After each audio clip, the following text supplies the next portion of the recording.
So you've encountered the max distance rotation. Don't worry, because your game's not over yet. At least, not quite. Yo, what is up guys? My name is Dion, and in today's video, within the next 5 minutes, I'm going to be trying to attempt to teach y'all how to rotate max distance.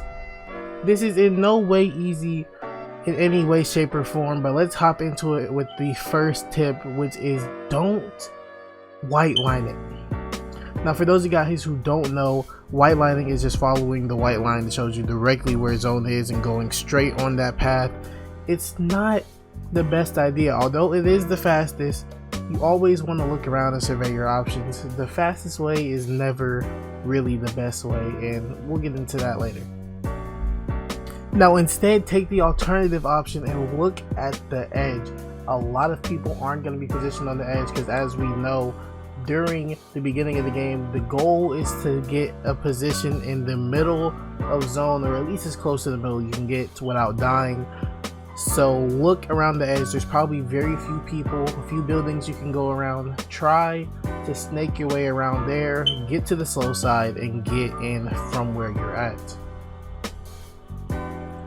Now, in at number 3, we have don't panic. Most of the time there will be a player going in dead in front of you.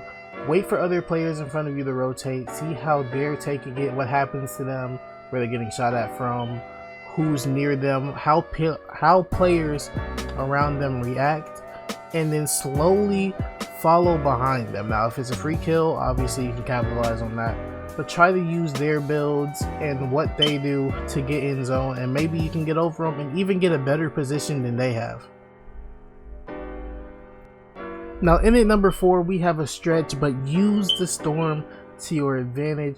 There are very few times this applies, but this is very useful. If you know your area, if you know what you're around, if there are apples near you, where the chest spawns are, is it looted, how many people dropped in this area, it all depends on the phase of the game.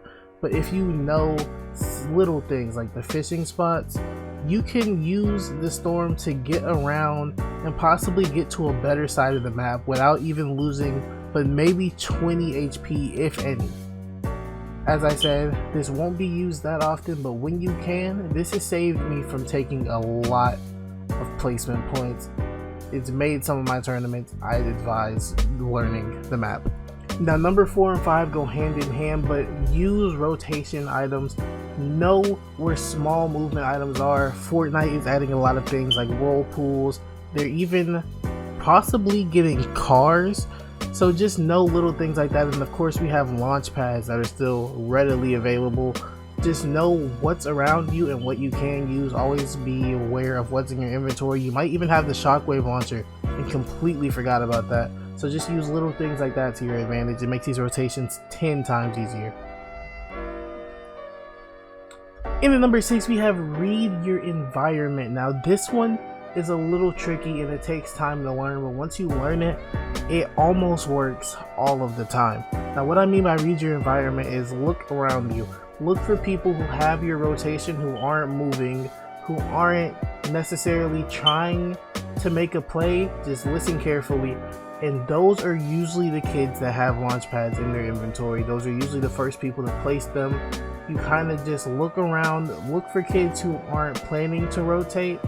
And the reason they're not planning to rotate would be because they have pads. It never has failed me. And you usually will get away with a free rotate off of someone else's pads. Watch out for that. And last but not least, at number 7, we have waste wood. So you've tried everything just doesn't seem to be working out. You have to get moving now. Use your wood. Wood drops in value every second the game goes on. Every zone, wood just becomes less and less useful. So just don't be afraid to waste 100, 200, even all of your wood if you have to. You won't miss it. Just continue on. Keep this game alive. It means so much, and you can't take it back to the lobby. You might as well leave it here. Well, that's it for me. Wish you guys the best in your scrim games. I hope you guys did learn something useful. And why listen to me? Well, I don't know. I wouldn't drop a video on something I didn't feel confident speaking on. And plus, you came here, so clearly you need the help. Anyway guys, I hope you guys have enjoyed, and I will catch you guys in the next one. If you want to catch me off of here, make sure to go follow my Twitch and my Twitter, all links in the description. And if you want to see some cool gameplay clips of me, I'm on Instagram too, all links in the description, and it's on screen. So I hope you guys did enjoy, and I will catch you in the next one. Peace.